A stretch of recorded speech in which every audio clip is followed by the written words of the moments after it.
मित्रों, हमारे channel S के वॉइस में आप सभी का स्वागत है। मित्रों, एक बार भगवान शिव के पास माता पार्वती जाती है और कहती हैं, प्रभु, मैंने देखा है कि पृथ्वी लोक का हाल बहुत ही खराब है। कुछ स्त्रियों को भाग्यशाली पति मिला है और वह सुखपूर्वक अपना जीवन जी रही। कुछ स्त्रियों को दुष्ट स्वभाव वाला पति मिला है। आखिरकार ऐसा क्यों उनका जीवन दुखी है? हर स्त्री अच्छा जीवन जीना चाहती है, फिर सबको भाग्यशाली पति क्यों नहीं मिलता? तो भगवान शिव कहते हैं, हे पार्वती, अब मैं तुम्हें एक छोटी सी कहानी के माध्यम से बताता हूं कि कौन सी स्त्री को भाग्यशाली पति मिलता है और कौन सी स्त्री को दुष्ट स्वभाव वाला पति मिलता है। इसलिए कहानी को बड़े ही ध्यान से सुनना। फिर माता पार्वती भगवान शिव को कहानी बड़े ही मन से सुनने का वचन देती हैं और कहानी शुरू करने की आग्रह करती हैं। तो मित्रों, कहानी शुरू करने से पहले मेरा आप सभी से अनुरोध है कि आप हमारी कहानी में खो जाए। उससे पहले हमारे चैनल को सब्सक्राइब करके बेल आइकन अवश्य दबा लें, जिससे हमारी हर वीडियो का नोटिफिकेशन सबसे पहले आप तक पहुंच सके और सच्चे ज्ञान का आनंद ले सकें। तो आइए कहानी शुरू करते हैं। भगवान शिव कहते हैं, पार्वती, बहुत वर्ष पहले एक राजा की दो रानियां थीं। बड़ी रानी का नाम शोभा था, जो बहुत ही अच्छे स्वभाव की और दयावान स्त्री थी।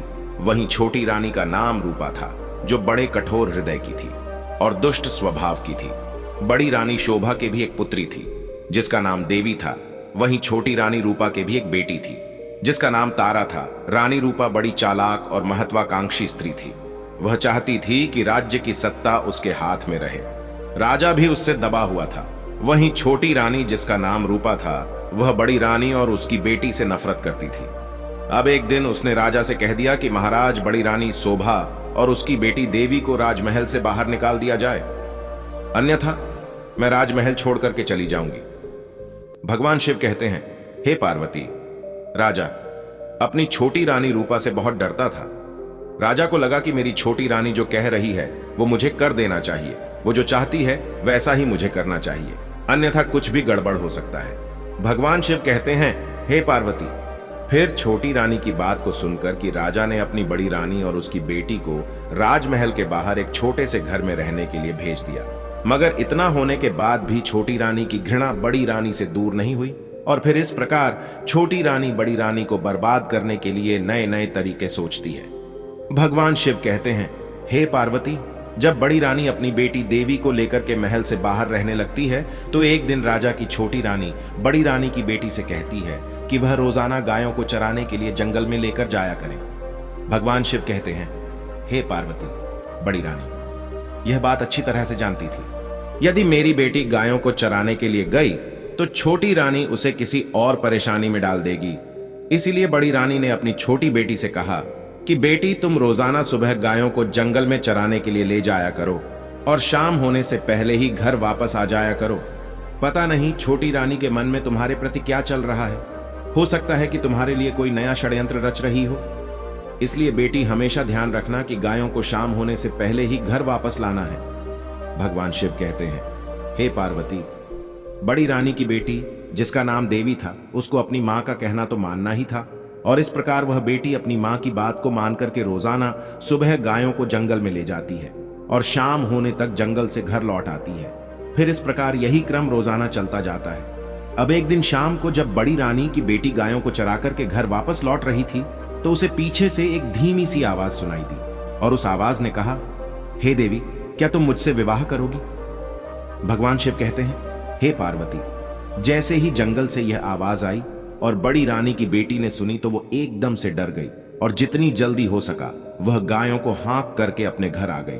फिर जब दूसरे दिन भी वह घर को लौट रही थी तो उसी स्थान पर उसने पुनः वही आवाज सुनी और उस आवाज ने कहा, हे देवी, क्या तुम मुझसे शादी करोगी?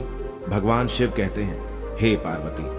फिर वो रात को बड़ी रानी की बेटी ने बड़ी रानी को उस आवाज के बारे में बताया तो बड़ी रानी विचार करती रही और फिर उसने अपनी बेटी से कहा, जब आज तुम जंगल में गायों को चराने के लिए लेकर जाओ और शाम को जब वापस आओ, यदि तुम्हें आज भी वही आवाज सुनाई दे और वो आवाज तुमसे कहे, क्या तुम्हें मेरे साथ विवाह करना है, तो तुम केवल उससे एक बात कहना कि कल सुबह तुम मेरे घर पर आ जाओ, फिर मैं तुमसे विवाह कर लूंगी। फिर तो बड़ी रानी की बात सुनकर के उसकी बेटी कहने लगी, माँ, हम उसे जानते तक नहीं, फिर हम उसके साथ विवाह कैसे कर सकते हैं? तो बड़ी रानी ने दुखी होकर कहा, बेटी, जिस स्थिति में हम आज जीवित हैं उससे ज्यादा बुरा और क्या हो सकता है। हमें इस प्रस्ताव को स्वीकार कर लेना चाहिए। ईश्वर हमारी सहायता करेगा। हम दोनों का जीवन तो छोटी रानी ने वैसे ही खराब करवा दिया है, क्योंकि तुम्हारे पिताजी छोटी रानी की बात को सुनते हैं, इसीलिए हम दोनों को घर से बाहर निकाल दिया है। यदि ईश्वर तुम्हें विवाह का मौका दे रहा है और यदि कोई तुमसे विवाह करना चाहता है तो इसमें हर्ज क्या है? तुम हां कर दो। ईश्वर जो करता है वह सही करता है। फिर इस प्रकार बड़ी रानी की बात सुनकर के उसकी बेटी, जिसका नाम देवी था, वो जब गायों को चरा करके लौट रही थी तो वहीं आवाज सुनाई दी, क्या तुम मेरे साथ में विवाह करोगी? फिर तो उस आवाज को सुनकर के बड़ी रानी की बेटी रुक गई। उसने पीछे मुड़कर देखा, लेकिन उसे कोई दिखाई नहीं दिया। वो एकदम से हिचकिचाई और वहां से भाग जाना चाहती थी, लेकिन फिर उसे मां के शब्द याद आ गए और इस प्रकार एकदम से बोली, हां, यदि तुम कल सुबह मेरे घर आ जाओ तो मैं तुमसे विवाह कर लूंगी। और ऐसा कहकर के वह बड़ी रानी की बेटी, जिसका नाम देवी था, वह गायों को तेजी से भगाती हुई और घर को भाग आई। भगवान शिव कहते हैं, हे पार्वती। फिर अगले दिन राजा की बड़ी रानी शोभा जल्दी उठ जाती है और दरवाजा खोलने के लिए मन में सोचती जाती है कि मेरी बेटी कल कहकर आई है, यदि मेरे घर पर आ जाओ तो मैं शादी कर लूंगी। दरवाजा खोलकर देखती हूं, हो सकता है कोई शादी करने वाला प्रतीक्षा बाहर कर रहा हो। और फिर ऐसा मन में सोचकर कि जैसे ही राजा की बड़ी रानी ने दरवाजा खोला तो वहां पर कोई नहीं था।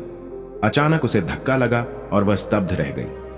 वो क्या देखती है कि दरवाजे के बाहर एक बड़ा सा अजगर कुंडली मारे हुए सीढ़ियों पर बैठा था। फिर तो राजा की बड़ी रानी सहायता के लिए चिल्लाई तो एकदम से उसकी बेटी भी और नौकर भागे भागे आए और बड़ी रानी से बोले, आखिर क्या हुआ? तुम इतना क्यों चिल्ला रही हो भगवान? शिव कहते हैं, हे पार्वती, जब रानी ने अजगर को देखा तो उसे मारने के लिए तैयार हो गए तो अजगर बहुत ही विनम्र स्वर में बोला, मुझे निमंत्रित किया गया था, इसलिए मैं आया हूं। आपकी लड़की ने मुझसे वायदा किया था, यदि मैं सुबह घर आ जाऊं तो वो मुझसे विवाह कर लेगी। मैं इसलिए आया हूं। फिर तो अजगर की बात को सुनकर के राजा की बड़ी रानी की समझ में नहीं आ रहा था कि वह करें तो क्या करें। उसे तो यही आशा थी कि किसी दिन कोई सुंदर नौजवान उसकी लड़की से विवाह करने आएगा। उसने यह कभी नहीं सोचा था कि वह एक अजगर होगा। भगवान शिव कहते हैं, हे पार्वती। फिर वो एक नौकर भाग करके राजा की छोटी रानी के पास गया और उसने उसको सारी घटना बताई तो रानी सुनकर के प्रसन्न हो गई और उसको उसी समय अपने नौकरों के साथ में बड़ी रानी के घर पर आ धमकी और आकर के बड़ी रानी से कहने लगी, यदि राजकुमारी देवी ने किसी के साथ विवाह का वायदा किया है तो उसे अपना वायदा अवश्य निभाना चाहिए। रानी होने के कारण न्याय करना मेरा कर्तव्य है और अब तुम अपनी बेटी से कहो कि वह अपना वायदा पूरा करें और इस अजगर के साथ में विवाह करें। भगवान शिव कहते हैं, हे पार्वती। फिर तो इस प्रकार बड़ी रानी मजबूर थी और उसने मजबूर होकर के अपनी बेटी देवी का विवाह उस अजगर के साथ कर दिया। और उधर जब बड़ी रानी की बेटी का विवाह अजगर के साथ हो जाता है तो छोटी रानी बहुत ही खुश होती है कि अब आनंद आएगा, इसकी बेटी को अजगर खा लेगा। भगवान शिव कहते हैं, हे पार्वती। बड़ी रानी इतने दुर्भाग्य से आने के बाद भी किसी भी प्रकार की विपत्ति का सामना करने को तैयार थी। विवाह के बाद में अजगर अपनी पत्नी के साथ कमरे में गया। इधर तो अजगर जब अपनी पत्नी देवी को लेकर के एक कमरे में चला जाता है और उधर बड़ी रानी रात भर भगवान से प्रार्थना करती है कि मेरी बच्ची प्रभु ठीक ठाक रहे।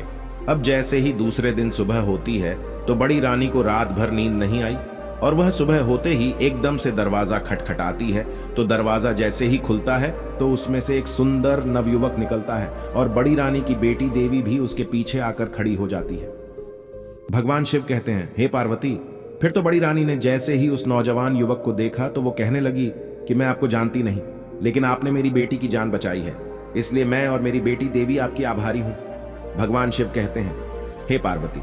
इस प्रकार बड़ी रानी की बात को सुनकर के नौजवान भी कहने लगा, हे रानी, मैं एक शराब के कारण अजगर बन गया था। एक वन देवता मुझसे क्रुद्ध थे और उन्होंने मुझे अजगर बना दिया था। बाद में उन्हें अपनी करनी पर दुख हुआ। तब उन्होंने कहा कि यदि कोई राजकुमारी मुझसे विवाह कर लेगी तो मैं फिर से मनुष्य बन जाऊंगा और श्राप से मुक्त हो जाऊंगा। ईश्वर को यही मंजूर था और फिर आपकी बेटी देवी ने जब मेरे साथ विवाह कर लिया तो मेरा श्राप उतर गया और मैं पहले की तरह एक सुंदर राजकुमार बन गया। अब मैं दोबारा कभी भी अजगर नहीं बनूंगा। भगवान शिव कहते हैं, हे पार्वती। अब तो राजकुमार को देख करके बड़ी रानी बहुत ही प्रसन्न हुई। वो अपनी लड़की और दामाद को राजा से मिलाने के लिए ले गई। ये बड़ी विचित्र घटना थी।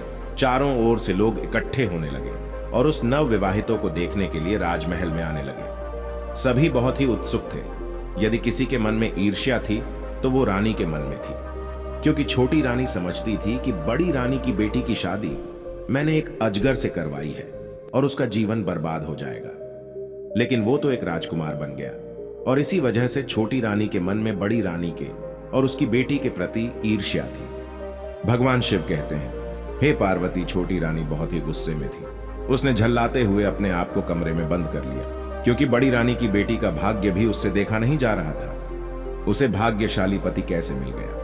आखिरकार छोटी रानी पर जब बड़ी रानी की बेटी के भाग्य को देखा नहीं गया, उसके भाग्यशाली पति को देखा नहीं गया, तो उसके समझ में एक युक्ति आई और उसने अपनी लड़की को बुलाया। देखो बेटी, बड़ी रानी की बेटी देवी का विवाह तो अब हो गया और उसे भाग्यशाली पति मिला है। वो एक राजकुमार है, उसके के तो वारे न्यारे हो गए। अब बारी तुम्हारी है, इसलिए तुम एक काम करो, तुम भी कल से जंगल में गाय चराने के लिए जाया करो। तो छोटी रानी की बेटी कहने लगी, मां, आप कैसी बातें कर रही हो? घर में इतने सारे नौकर चाकर हैं, फिर मैं गाय चराने क्यों जाऊंगी? मैं ऐसा कभी नहीं करूंगी। पर वो छोटी रानी क्रोध में आकर बोली, ये मेरी आज्ञा है, तुम्हें ऐसा ही करना है। तुम जंगल में गाय चराने के लिए जाओ और जंगल में यदि तुमसे कोई विवाह का प्रस्ताव करें तो तत्काल कह देना कि तुम विवाह के लिए राजी हो और कहना वह हमारे घर पर अगले दिन आ जाए तो मैं शादी कर लूंगी। भगवान शिव कहते हैं, हे पार्वती, छोटी रानी की बेटी जिसका नाम तारा था, वो छोटी रानी की योजना से भयभीत हो गई, मगर छोटी रानी के सामने कुछ बोल नहीं सकी और वह गायों को जंगल में ले जाकर के चराने लगी और वहां पर खूब रोई। और जब वो वापस आई तो छोटी रानी ने पूछा, आज तुम्हें जंगल में किसी ने शादी का प्रस्ताव रखा? तो छोटी रानी की बेटी कहने लगी, मां, मुझसे शादी के लिए किसी ने नहीं कहा। तो छोटी रानी कहने लगी, क्या तुमने जंगल से कोई आवाज नहीं सुनी जो कह रहा हो, क्या तुम मेरे साथ विवाह करोगी? छोटी रानी की बेटी कहने लगी, नहीं मां, एक बार भी जंगल में किसी तरह की आवाज नहीं सुनाई दी। जो मुझसे कह रही हो वो मुझसे विवाह करेगी। भगवान शिव कहते हैं, हे पार्वती, अपनी बेटी की बात को सुनकर के छोटी रानी बहुत ही निराश हुई और मन में सोचने लगी कि जंगल में कोई अजगर तो था नहीं जो मेरी बेटी तारा से विवाह का प्रस्ताव करता। फिर तो छोटी रानी ने खुद ही एक अजगर को ढूंढने का निश्चय किया और अपने नौकरों से कहा, तुम्हें एक अजगर तलाश कर लाना है। फिर वो रानी की आज्ञा पाकर के महल के जितने भी नौकर चाकर थे, वो बहुत खोज करने पर काफी दिनों के बाद में एक बड़े से अजगर को ढूंढ पाए और जब अजगर मिल गया तो उसको पकड़ करके वह राजमहल में ले आए। भगवान शिव कहते हैं, हे पार्वती, आखिर रानी का अभिप्राय पूरा हो गया और उसने अपनी बेटी का विवाह उस अजगर के साथ कर दिया। और फिर विवाह की रात छोटी रानी ने अपनी बेटी तारा को और उस अजगर को एक कमरे में बंद कर दिया और सुबह होने की प्रतीक्षा करने लगी। सारी रात छोटी रानी सोई नहीं, क्योंकि वो मन में सोच रही थी कि ये अजगर एक राजकुमार के रूप में परिवर्तित हो जाएगा। भगवान शिव कहते हैं, हे पार्वती, लेकिन जब सुबह होने पर छोटी रानी ने दरवाजा खटखटाया। जब दरवाजा नहीं खुला तो उसने दरवाजे को तोड़ दिया। जैसे ही दरवाजा तोड़ा तो उसमें वह क्या देखती है कि वो अजगर जो था एक राक्षस का रूप लिए हुए खड़ा हुआ था और उसने उसकी बेटी तारा को मृत्यु के हवाले कर दिया था। फिर जैसे ही छोटी रानी ने अपनी बेटी को मरा हुआ देखा तो एकदम से भाग के गई तो राक्षस ने उस छोटी रानी का भी अंत कर दिया। भगवान शिव कहते हैं, हे पार्वती, तुम्हारा प्रश्न था कि कौन सी स्त्री को भाग्यशाली पति मिलता है, तो समझ लो, जो स्त्री अपने पति को हृदय से प्रेम करती है, पति के प्रति सेवा भाव रखती है, चरित्रवान होती है, सास ससुर की सेवा करने वाली होती है, ऐसी स्त्री को हर जन्म में भाग्यशाली पति प्राप्त होता है। जैसा कि बड़ी रानी की पुत्री, इसका नाम देवी था, उसने अपने हर जन्म में अपने पति को सच्चे हृदय से प्यार किया, इसलिए उसे इस जन्म में भी भाग्यशाली पति मिला। और वहीं राजा की छोटी रानी की बेटी का नाम तारा था। उसने अपने पूर्व जन्मों में अपने पति को बहुत मारा पीटा था, जिसकी वजह से इस जन्म में उसे अजगर के भेष में राक्षस रूपी पति मिला। और फिर छोटी रानी और उसकी बेटी को उस राक्षस ने मृत्यु के हवाले कर दिया। भगवान शिव कहते हैं, हे पार्वती, भाग्यशाली पति उसी स्त्री को मिलता है जो स्त्री अपने पति की तन मन से सेवा करती है, और जो स्त्री अपने पति को मारती पीटती है, उसके साथ में अभद्रता करती है, उसके साथ में विश्वासघात करती है। ऐसी स्त्री को हर जन्म में दुष्ट स्वभाव वाला पति मिलता है जो उसका जीवन दुखों से भर देता है। इसलिए हर स्त्री को भाग्यशाली पति प्राप्त करने के लिए अपने पति की सेवा करनी चाहिए। तो मित्रों, यदि आपको कहानी पसंद आई हो तो प्लीज हमारे चैनल को सब्सक्राइब अवश्य कर ले और भगवान शिव पार्वती के लिए एक लाइक करना ना भूलें, क्योंकि भगवान शिव पार्वती की कृपा जिस किसी के ऊपर होती है वह जीवन में कभी दुखी नहीं रहता है। मित्रों, वीडियो को पूरा देखने के लिए धन्यवाद।